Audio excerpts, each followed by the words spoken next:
Оно што се потврдува со години наназад е дека е слаба имплементацијата на законите од областа животна средина.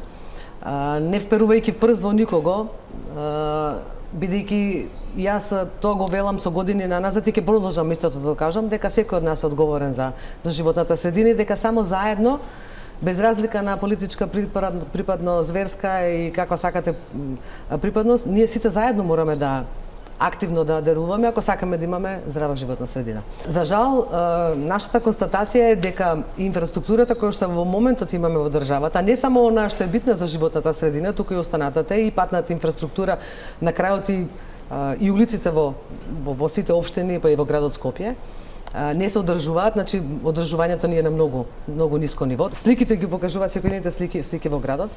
Значи ќе треба сериозно внимание и сериозни средства да се пренасочат, да се насочат кон одржување на инфраструктурата и нејзина ревитализација или санација.